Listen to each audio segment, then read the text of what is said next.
What are you doing coming in my house this time of morning? I love it. Son, did you fall out there in that mud? No, son. You didn't? No. Was there any trees down? No. Any problems? No.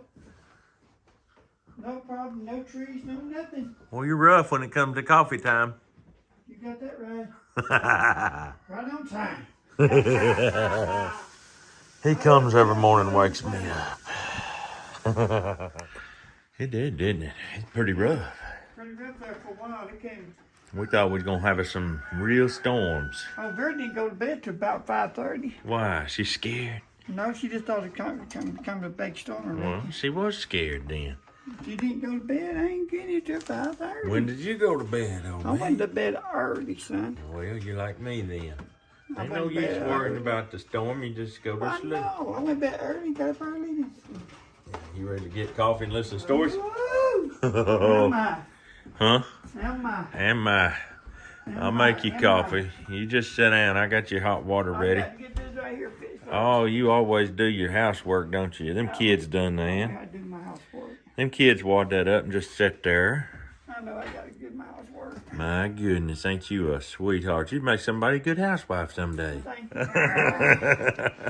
All righty. Okay. Oh, there it is. I couldn't find it. Called school off. They did, didn't they? They called school off for a simple thunderstorm. Sure did. Thought it gonna be bad. I don't know why. I've never seen nothing like it. I mean, we used to go to school uphill both ways, yeah, son. Now snow look or at it. rain or whatever. Somebody lets out one good fart and they cut it out, son. No school. It's unreal. They teaching these kids that you can't. You have to live with zero danger, son. Yeah, ain't that awful? You can't even get out of bed without facing just a little I know. danger. Little thing like that, that is real good. I mean, goodness. That's good for the nature right here. Yeah, a little thunderstorm. It ain't gonna hurt nobody. Didn't even knock my tree down over my... No. I mean, until that goes down, we ain't had no storm, son. That's right. When that goes down, son, you know it's got to be some heavy wind. Uh-huh. Oh, yeah. Nope. This is how we do it. I thought it was fine. That thunder sounded real good this morning, And I son. listened at it, they was rumming, sounding good. Yeah, they did. Just like he's hot. Yeah, it's warm, son. That fires are keeping it just perfect, ain't it? Perfect. I treat you too good, you know that? Yeah, sometimes. Look what we got right here. What? Grinder. We got some great videos coming. What do you mean? More pepperoni on the way. No kidding. And another gourmet sausage that will blow your mind. You gonna do it today? It's already been made, son. I'm gonna fry you some today, though. You want me to fry you some? Oh. You want some of that sausage with the good stuff in it? Ooh. Ooh. You Yeah. know what I'm talking Yeah, about. I like good stuff. I gotta turn on the light, son. It's dark in here. What you talking about? I wonder how many people have lights like this.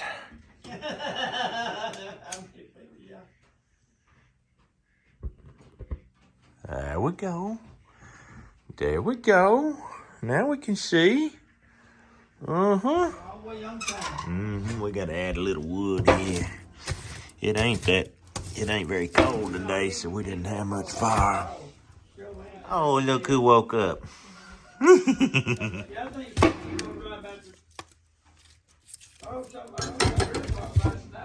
There we go.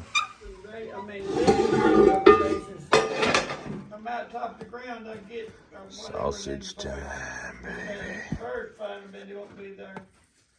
Birds eat your worms? Oh yeah. This here, folks, is wild hog sausage, and it is a very interesting kind. Cinnamon and cloves. It's got some fireball in there. Is it ever Very good. You're listening to WOCG 89.1. Story time, man. Story time. Livingston, Tennessee. The Lord says, He don't come for the coffee. He don't come for the breakfast. He come for the stories. Jeremiah 31. Dun, dun, dun. Uh-oh, this is going to be a bad one. Hey, sis, Dan, Gertie. your story hour's on. Presenting your story hour. Building for a better tomorrow. Hello, everyone. Today's story. Oh, they're going straight into it. Woo, this is a good one. Mary, they're coming in the gate now. Run, Mary, run. The night riders are coming. Help me, Mr. Moses. It's just about I'll to, get him. Little Melissa can run along with you. Now grab the baby and follow me to the cave. And hurry, Mary, hurry. My poor baby. He needs a warm blanket. There isn't time for one, Mary. Come on, the riders are coming round the barn. We got to get to the cave now. Lord, my baby's sick. He needs a blanket. Help me, Lord. Help me, Oh, Lord. oh, there she is, grab her. I got her. Tie her up and get her on the horse. What about the little kid and the baby? Bring him, we'll sew them too. Now, let's get out of here. My baby's sick. Please don't hurt. Please don't take down my poor baby. My baby. Then Mikey time, son. She waited. Hello, Waiting boys and around. girls. This is Uncle Dan. And I'm You Aunt must be Carol. related Welcome, to- everyone. Today's exciting story is the first American. Now, don't worry, that sick little baby who was so Oh, cruelly my snatched from his goodness. mother's arms on that Wow. cold December night survived. He not only survived, he grew up to become a man Yeah, known and he honored by survived, yeah. presidents, inventors, and other great people the world over. Now let's find out how he overcame such an unpromising start in life in our story, Carver's George. Ooh. Now you know who it's about. Moses Carver and his wife Susan, clutching Mary's little Jim, huddled in the cave listening to the night riders gallop off into the cold gloom of the black December night. Mary, Mary, oh my Mary. It was the time of America's Civil War, and bands of men, known as night riders, ravaged the Missouri countryside, killing, burning, and stealing. Slaves were stolen and taken south to be sold on the block for inflated wartime I prices. couldn't raise up right now. The stern and sturdy German farmer, Moses Carver, didn't approve of slavery. Alone, with his bare hands, and with such help as he might be able to hire, he struggled to homestead his And made a 160 acres homestead, of yeah. Missouri land. Homestead. But the years of hard work were taking their toll on his wife, Susan, and they had been childless since the death of their only baby, a girl. So it was that in spite of the torment of his soul, 6 years before, Moses had purchased 13-year-old Mary from his neighbor for $700 to be a help for his wife, Susan.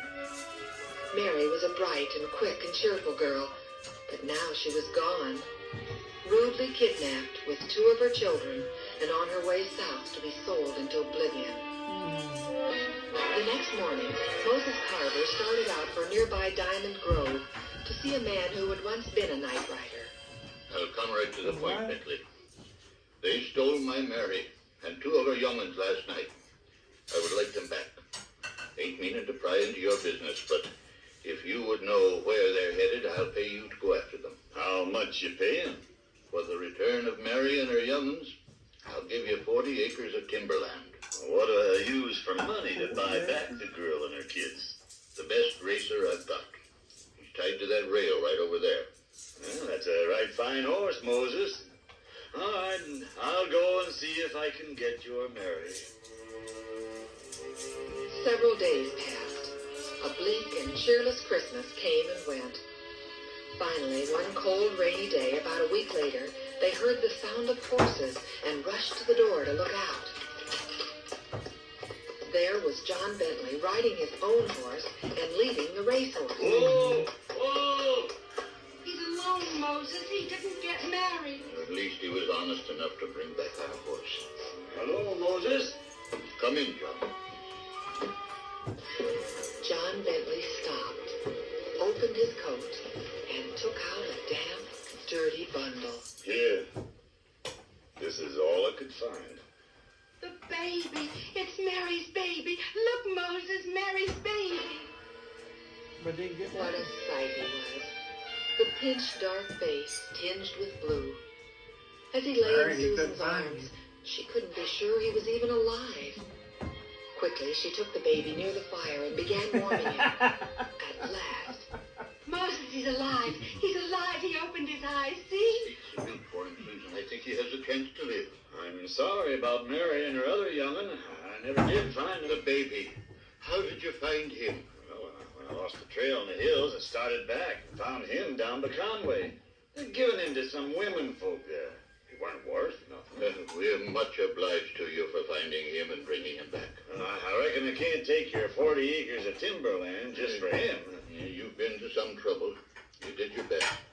I'll give you the racehorse. He's worth $300. That'll be suitable, Carver. I'll take the horse. And so the little boy they were to call George was bought back with a racehorse. Some thought that was a high price to pay for a little black baby. Yeah. Especially one so sickly they weren't certain he'd even live, let alone be of any use in the fields. Indeed, the first years of his life were a constant battle against illness, but Susan Carver soon discovered in the frail little boy a quick and eager mind and encouraged him to learn.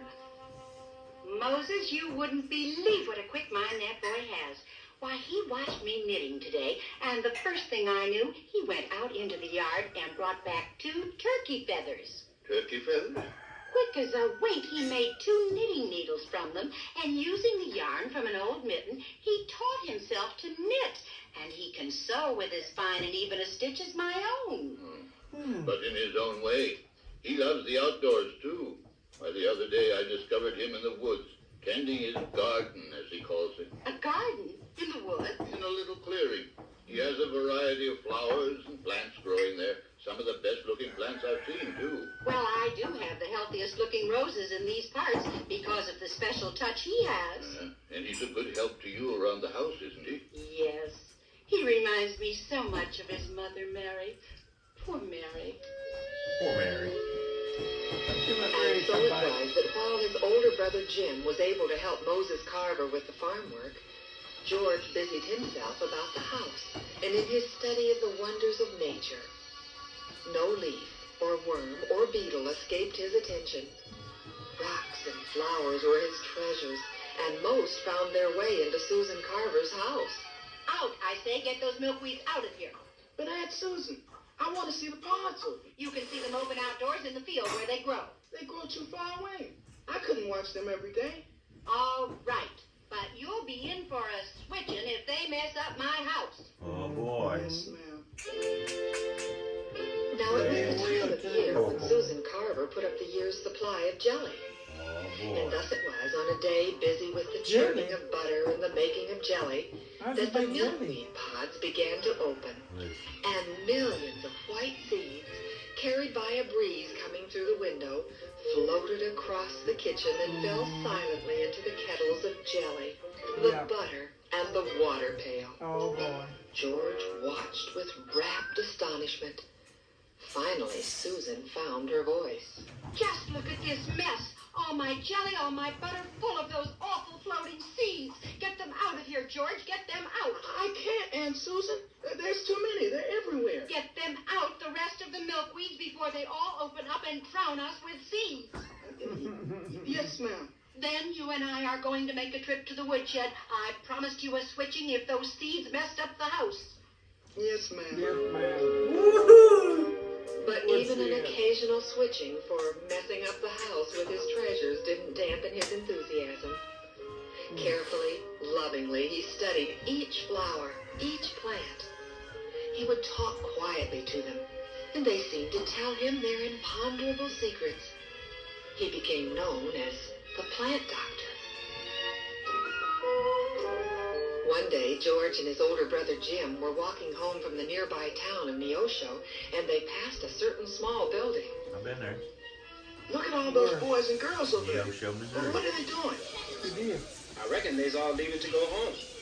But why are they all here? You reckon they had a picnic? No, they've been having school. School? That's where they learn to read words, like Uncle Moses does when he reads out of the Bible morning and night. Reading like that is wonderful. Maybe I can read like that sometime. I'll ask Uncle Moses if I can go to school.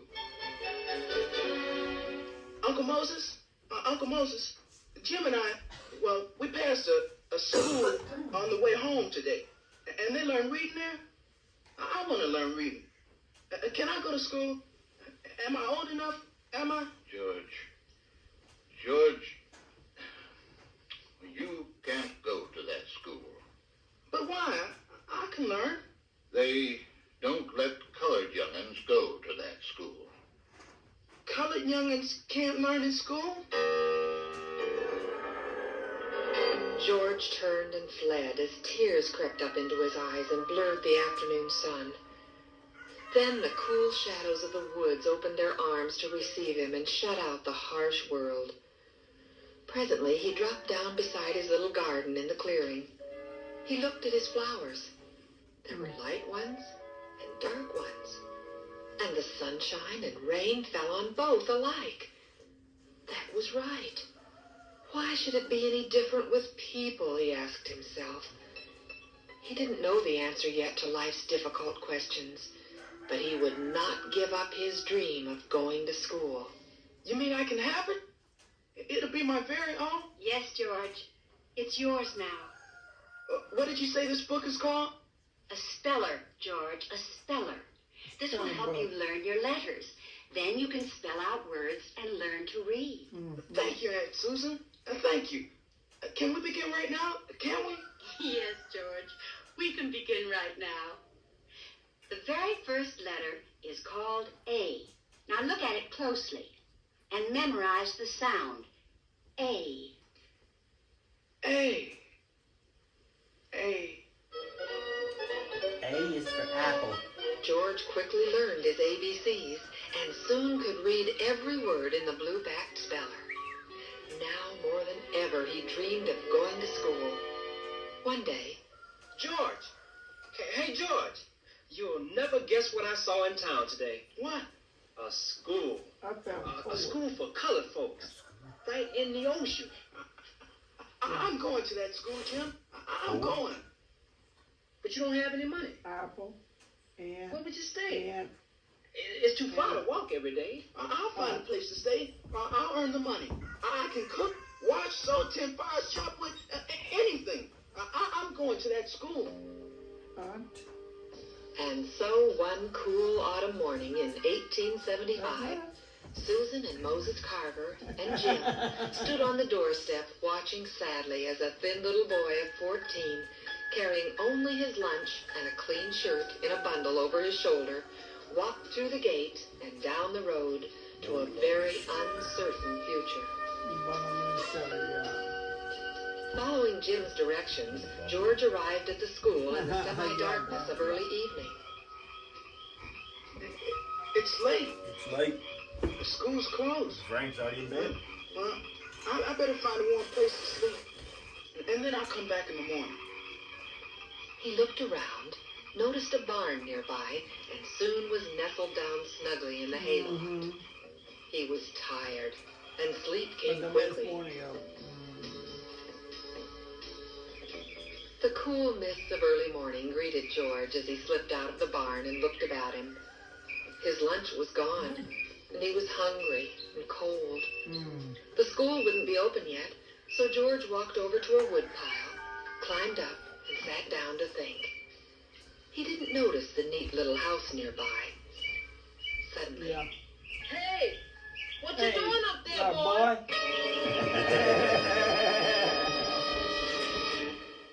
Back to our story in just a moment, but first we have something to share. That's right. We want to invite you to our website because there are lots of interesting things to see and do there. First of all, you need to know where to find us on the internet. We're at yourstoryhour.org, O-R-G. Once you're at our site, you'll see tabs along the left side and also some big square buttons or icons in the center of the page. So go ahead and be curious. Click on the buttons and see what happens. For example, if you click on Clubhouse, you'll see not only the latest issue, but several back issues as well. You can read them right there online or print them out to save or share with friends. Clubhouse is great fun and is packed with jokes and riddles, stories, drink it all. puzzles, and more. Aunt Carol even tries out a few of those riddles on me from time to time. Drunk it out, Dave. I'll confess I Drink it do. out. You're pretty hard to stump, though. That's because I've been sneaking peeks at the Funny Bones page. I thought that might be the case. Well, anyway, there's another button labeled Adventures. That will lead you to Adventures in the Holy Bible.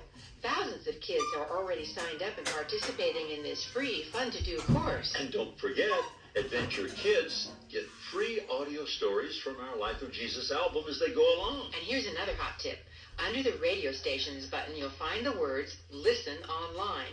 If you click on that, you can listen right there on your computer to the programs that have recently aired. Well, there's lots more to discover, so we hope you'll visit, and while you're there, why not leave a comment? You can do that by clicking on Guest Book at the bottom of the page. And if you like, you can read through the comments left by other visitors. Remember, our website address is yourstoryhour.org, O-R-G. And now, Aunt Carol. Yes? I think we better get back to today's story, Carver's George. Hey, boy, what you doing? Hey, what you doing up there, boy? Just sitting here in the sun, ma'am. I can see that. Why are you here? To go to school, ma'am. Where your folks? They're back in Diamond Grove. You here all alone? Yes, ma'am. Have you had any breakfast? No, ma'am. You come with me and we'll see if we can find something for that empty stomach of yours. George nervously followed the slender, wiry black woman into the house. Behind her sternness, he thought he detected a twinkle in her eye. Inside, the one-room house smelled of fresh biscuits. I'm Mariah Watkins. You can call me Aunt Mariah. This is my husband, Andrew. You call me Uncle Andy. You hear? And what's your name? They call me George. Carver's George. Now, if you're going to school, you have to have a proper name. You call yourself George Carver. George Carver. George Carver. I reckon you don't have any place to stay, do you? Judging by the hay in your hair, you must have slept in a barn. Yes, ma'am. Hey, you can stay here with us if you're willing to work. And Mariah here takes in washing. Can you wash clothes, boy? Oh, yes, sir. I can sweep and tend fires and cook. But can I go to school, too? Of course. That's what you're here for. Now, you sit yourself down here and just as soon as Uncle Andy thanks the good Lord for our food, you dig in. You hear? So George came to live with two of the kindest people in all God's earth. That's right. Aunt Mariah and Uncle Andy Watkins. Say the prayer, dig in, and do How all you he want, but did you got to do work. dishes. After school each day, he was up to his elbows in hot, sudsy water, scrubbing with all his might. At school, We're gonna call you George Carver. book learning is a precious thing. And the good Lord wants all his children to have a chance to learn. Yes, ma'am. You know, when we were slaves, we weren't supposed to get book learning. But there was a smart young girl named Lizzie on our plantation. She could read, and she taught some of us to read. She had to be careful not to let her master find out, else she'd be sold down river. Is that how you learned to read, Aunt Mariah? Oh, yes, boy. And someday you must be like Lizzie. Go out and learn all you can. Then come back and teach our people. They are starving for learning.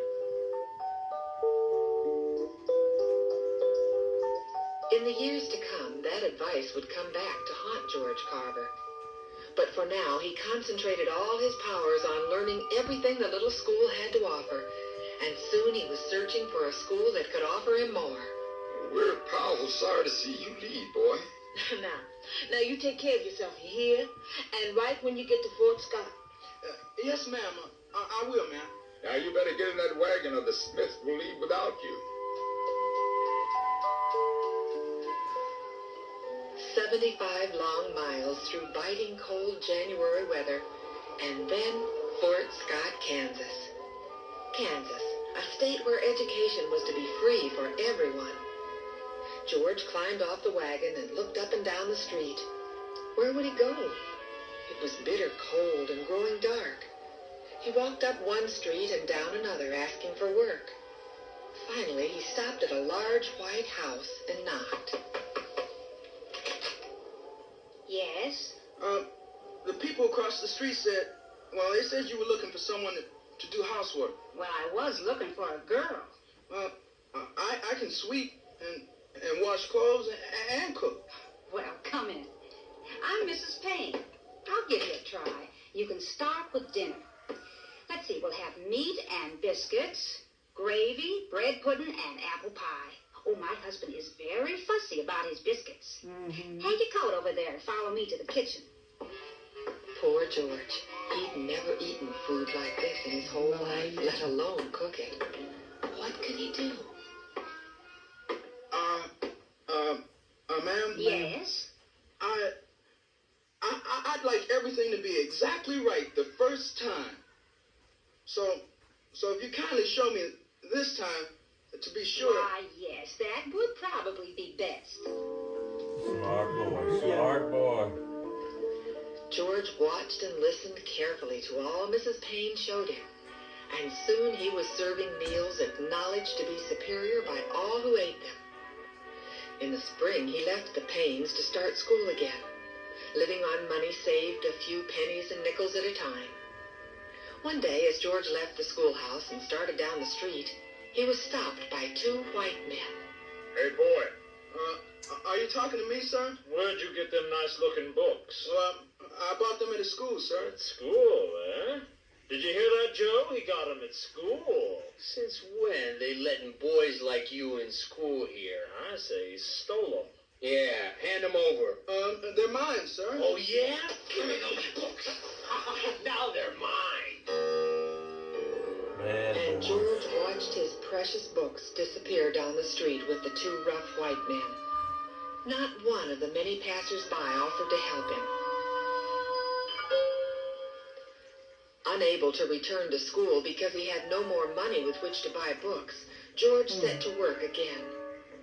And for the next 10 years, this was to be the pattern of his life. Traveling about, working wherever he could, and going to school in bits and pieces. His travels took him west almost to Denver, south to New Mexico, and finally back to Olathe, Kansas, where he met an elderly black couple, Christopher and Lucy Seymour. Like Mariah Watkins, Aunt Lucy was a washerwoman. The Seymours were religious people, and often in the evening, with the day's work done, they listened eagerly as George read from the old leather-bound Bible given him years before by Aunt Mariah. Oh, give thanks unto the Lord, for he is good, for his mercy endureth forever. In 1880, a gaunt, 6-foot George Carver moved west with the Seymours to Minneapolis, Kansas. Soon Aunt Lucy had more laundry business than she could handle, and George started his own laundry business. George Carver's laundry was a success from the first. Here it was he selected at random the middle initial W for his name, because some of his mail went astray to another George Carver living in town. Does that W stand for Washington? Why not? George Washington Carver. One day during the last winter of high school, George received a carefully printed letter from Aunt Mariah Watkins. Dear George, I'm sorry to tell you the bad news. Your brother Jim died of smallpox last summer. He was buried in Seneca. I only now heard about it. Uncle Andy and I are sorry about this. We send our love. Aunt Mariah. Poor Jim. I'll never see him again. Poor Jim. My, you sure done a lot of learning. Why, you'll be all through with this here high school in a couple of months. Yes, ma'am, Aunt Lucy. Then what are you going to do, boy? I reckon I'll try to go to college. College? To learn more? That's right, Aunt Lucy. And there's much more I have to learn. Where can you go to college? Well, there's a little college in Highland, Kansas. I sent an application there, and I should hear from them soon.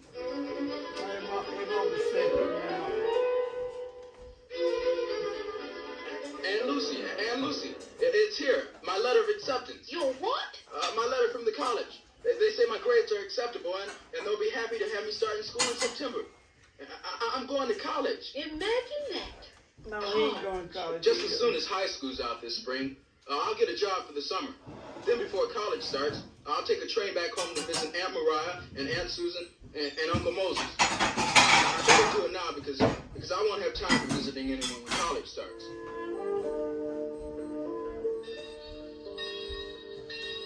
You better hurry now. Get on that train before it leaves without you. Yes, ma'am, Aunt Lucy. You and Uncle Christopher. Now you take care of yourselves. God bless you, boy. Goodbye.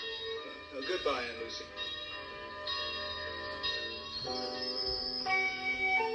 When George reached Neosho, he walked up to a certain familiar little cabin and knocked.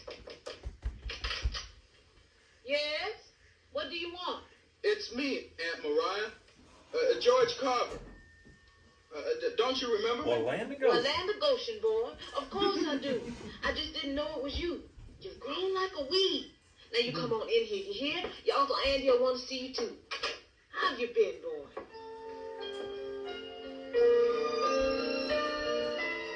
And then it was the 13-mile walk to Diamond Grove for a visit with the Carvers. Uncle Moses was past 70 now and still working his fields. Aunt Susan was frail and stayed close to the house. I can remember how you looked that morning, George. Just the little fellow you were, starting out all alone to go to school. And now here you are going to college. I reckon now you're getting all those questions answered you used to ask me when you was a little tyke. Yes, Aunt Susan. But there's always more questions. More to be learned. He slept for 4 nights in his mother's old cabin, still standing not far from the Carver's house. Then he was on the train, speeding through the night to Highland College. His money was almost gone, but his spirits soared as never before. Finally, he was standing before those beautiful red college buildings. Inside, just waiting for him, was all the education and opportunities he had worked so long and hard to obtain. He joined the long line waiting to see the principal. Finally, it was his turn. He stepped forward. Yes? Uh-oh. I'm George W. Carver. I've come to enroll at Highland. There must be some mistake. But I have your letter here, sir. It says that... I don't care what it says. You didn't tell me you were a Negro. We don't take Negroes here. Oh, no. Frank, you bad boy. I can't help it. Day had turned to night, and the wind blew cold. But George didn't feel the wind. He felt only the terrible stinging hurt deep inside him. He wanted to run away from this place, this scene of his humiliation and defeat. But he couldn't run. He had no more money. What could he do? Where would he sleep tonight? Yeah, on the tree, yes.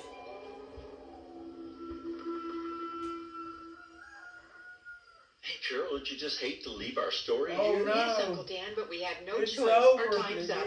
Well, boys and girls, just be sure to join us next time for the second exciting episode about George Washington Carver. Oh, and by the way, if you don't have access to the internet, you can still write to us at Your Story Hour, Box 8, Niles, Niles, Michigan, 49120.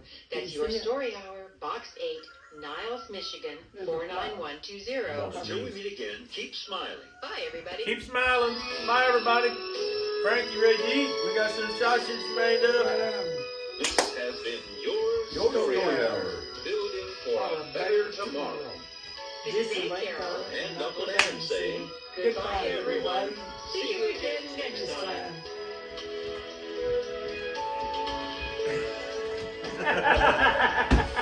Hey, baby.